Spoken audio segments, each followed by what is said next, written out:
ہرقل شاہ روم نے قریش کے قافلے میں ایک آدمی بلانے کو بھیجا، اور اس وقت یہ لوگ تجارت کے لیے ملک شام گئے ہوئے تھے، اور یہ وہ زمانہ تھا جب رسول اللہ صلی اللہ علیہ وسلم نے قریش اور ابو سفیان سے ایک وقتی عہد کیا ہوا تھا۔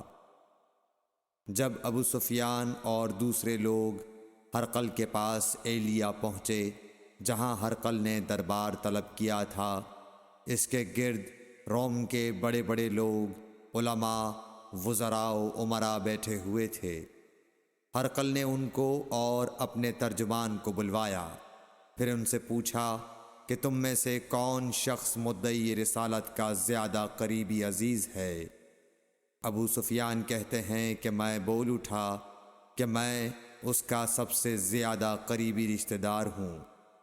یہ سن کر ہرقل نے حکم دیا کہ اس ابو سفیان کو میرے قریب لا کر بٹھاؤ اور اس کے ساتھیوں کو اس کی پیٹھ کے پیچھے بٹھا دو۔ پھر اپنے ترجمان سے کہا کہ ان لوگوں سے کہہ دو کہ میں ابو سفیان سے اس شخص یعنی محمد صلی اللہ علیہ وسلم کے حالات پوچھتا ہوں، اگر یہ مجھ سے کسی بات میں جھوٹ بول دے تو تم اس کا جھوٹ ظاہر کر دینا۔ ابو سفیان کا قول ہے کہ خدا کی قسم، اگر مجھے یہ غیرت نہ آتی کہ یہ لوگ مجھ کو جھٹلائیں گے تو میں آپ صلی اللہ علیہ وسلم کی نسبت ضرور غلط گوئی سے کام لیتا۔ خیر، پہلی بات جو ہرقل نے مجھ سے پوچھی وہ یہ کہ اس شخص کا خاندان تم لوگوں میں کیسا ہے؟ میں نے کہا وہ تو بڑے اونچے عالی نسب والے ہیں۔ کہنے لگا اس سے پہلے بھی کسی نے تم لوگوں میں ایسی بات کہی تھی؟ میں نے کہا نہیں۔ کہنے لگا اچھا اس کے بڑوں میں کوئی بادشاہ ہوا ہے؟ میں نے کہا نہیں۔ پھر اس نے کہا بڑے لوگوں نے اس کی پیروی اختیار کی ہے یا کمزوروں نے؟ میں نے کہا نہیں، کمزوروں نے۔ پھر کہنے لگا اس کے تابعدار روز بڑھتے جاتے ہیں یا کوئی ساتھی پھر بھی جاتا ہے؟ میں نے کہا نہیں۔ کہنے لگا کیا اپنے اس دعوی نبوت سے پہلے کبھی کسی بھی موقع پر اس نے جھوٹ بولا ہے؟ میں نے کہا نہیں، اور اب ہماری اس سے صلح کی ایک مقررہ مدت ٹھہری ہوئی ہے، معلوم نہیں وہ اس میں کیا کرنے والا ہے۔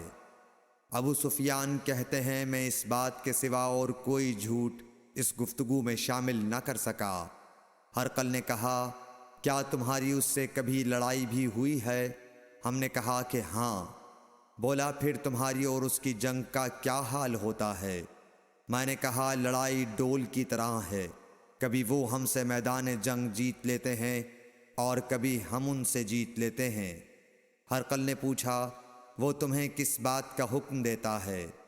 میں نے کہا وہ کہتا ہے کہ صرف ایک اللہ ہی کی عبادت کرو، اس کا کسی کو شریک نہ بناؤ، اور اپنے باپ دادا کی شرک کی باتیں چھوڑ دو، اور ہمیں نماز پڑھنے، سچ بولنے، پرہیزگاری اور صلہ رحمی کا حکم دیتا ہے۔ یہ سب سن کر پھر ہرقل نے اپنے ترجمان سے کہا کہ ابو سفیان سے کہہ دے کہ میں نے تم سے اس کا نسب پوچھا تو تم نے کہا کہ وہ ہم سے عالی نسب ہے، اور پیغمبر اپنی قوم میں عالی نسب ہی بھیجے جایا کرتے ہیں۔ میں نے تم سے پوچھا کہ دعوی نبوت کی یہ بات تمہارے اندر اس سے پہلے کسی اور نے بھی کہی تھی؟ تو تم نے جواب دیا کہ نہیں۔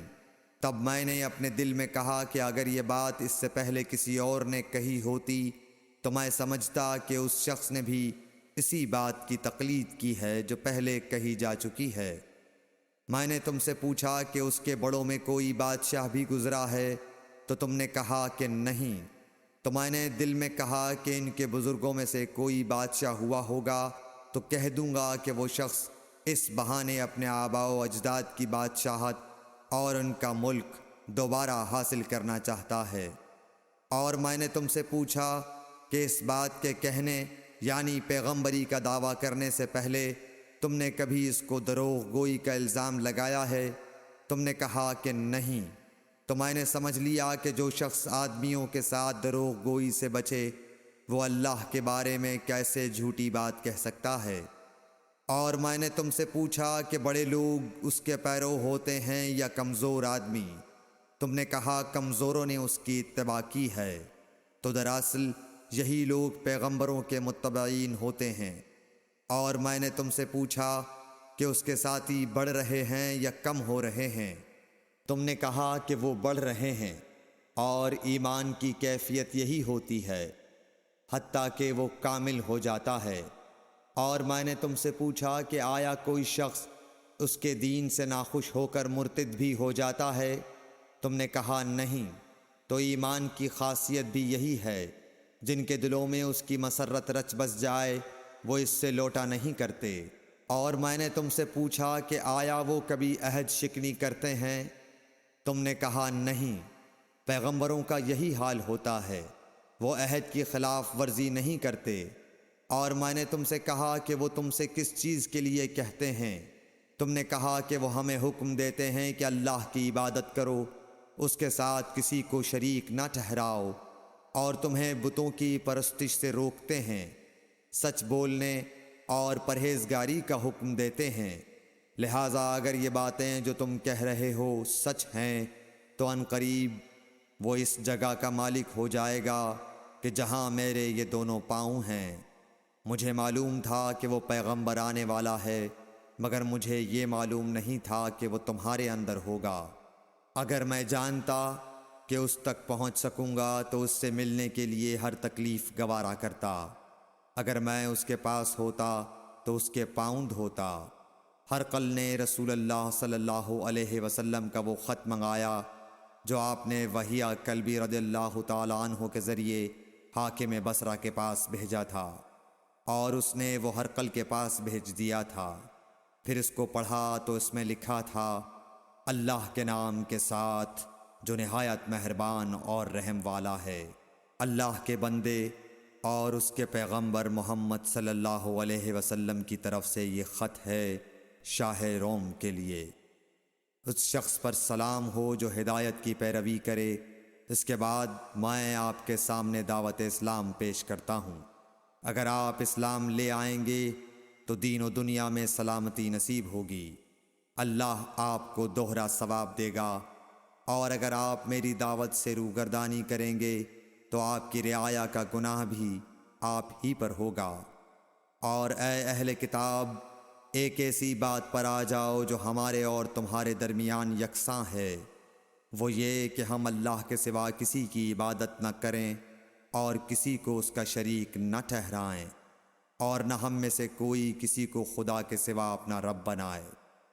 پھر اگر وہ اہل کتاب اس کتاب سے منہ پھیر لیں تو مسلمانوں، تم ان سے کہہ دو کہ تم مانو یا نہ مانو، ہم ایک خدا کے اطاعت گزار ہیں۔ ابو سفیان کہتے ہیں، جب ہرقل نے جو کچھ کہنا تھا کہہ دیا اور خط پڑھ کر فارغ ہوا تو اس کے ارد گرد بہت شور و غوغا ہوا، بہت سی آوازیں اٹھیں اور ہمیں باہر نکال دیا گیا۔ تب میں نے اپنے ساتھیوں سے کہا کہ ابو کبشہ کے بیٹے حضرت صلی اللہ علیہ وسلم کا معاملہ تو بہت بڑھ گیا۔ دیکھو تو اس سے بنی اصفر روم کا بادشاہ بھی ڈرتا ہے۔ مجھے اس وقت سے اس بات کا یقین ہو گیا کہ حضور صلی اللہ علیہ وسلم ان قریب غالب ہو کر رہیں گے، حتیٰ کہ اللہ نے مجھے مسلمان کر دیا۔ راوی کا بیان ہے کہ ابن ناطور ایلیا کا حاکم ہرقل کا مصاحب اور شام کے نصارہ کا لاٹ پادری بیان کرتا تھا کہ ہرقل جب ایلیا آیا ایک دن صبح کو پریشان اٹھا تو اس کے درباریوں نے دریافت کیا کہ آج ہم آپ کی حالت بدلی ہوئی پاتے ہیں، کیا وجہ ہے؟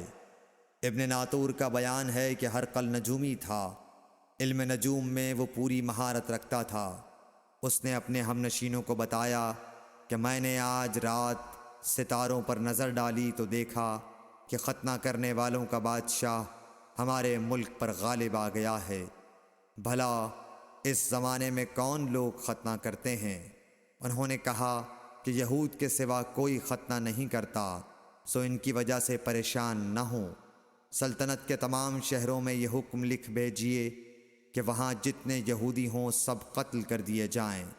وہ لوگ انہی باتوں میں مشغول تھے کہ ہرقل کے پاس ایک آدمی لایا گیا جسے شاہ غسان نے بھیجا تھا۔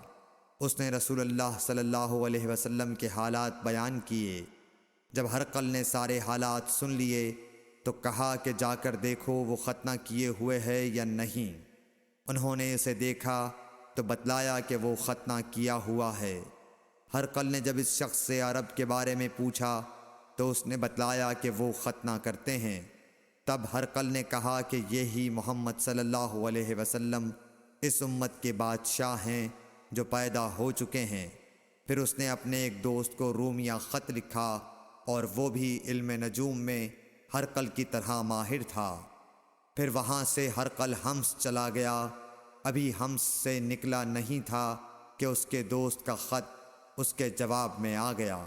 اس کی رائے بھی حضور صلی اللہ علیہ وسلم کے ظہور کے بارے میں ہرقل کے موافق تھی کہ محمد صلی اللہ علیہ وسلم واقعی پیغمبر ہیں۔ اس کے بعد ہرقل نے روم کے بڑے آدمیوں کو اپنے حمص کے محل میں طلب کیا اور اس کے حکم سے محل کے دروازے بند کر لیے گئے۔ پھر وہ اپنے خاص محل سے باہر آیا اور کہا، اے روم والو، کیا ہدایت اور کامیابی میں کچھ حصہ تمہارے لیے بھی ہے؟ اگر تم اپنی سلطنت کی بقا چاہتے ہو تو پھر اس نبی صلی اللہ علیہ وسلم کی بیعت کر لو اور مسلمان ہو جاؤ۔ یہ سننا تھا کہ پھر لوگ وحشی گدھوں کی طرح دروازوں کی طرف دوڑے مگر انہیں بند پایا۔ آخر جب ہرقل نے اس بات سے ان کی یہ نفرت دیکھی اور ان کے ایمان لانے سے مایوس ہو گیا تو کہنے لگا کہ ان لوگوں کو میرے پاس لاؤ۔ جب وہ دوبارہ آئے تو اس نے کہا، میں نے جو بات کہی تھی اس سے تمہاری دینی پختگی کی آزمائش مقصود تھی، سو وہ میں نے دیکھ لی۔ تب یہ بات سن کر وہ سب کے سب اس کے سامنے سجدے میں گر پڑے اور اس سے خوش ہو گئے۔ بالآخر ہرقل کی آخری حالت یہی رہی۔ صحیح بخاری حدیث نمبر 7۔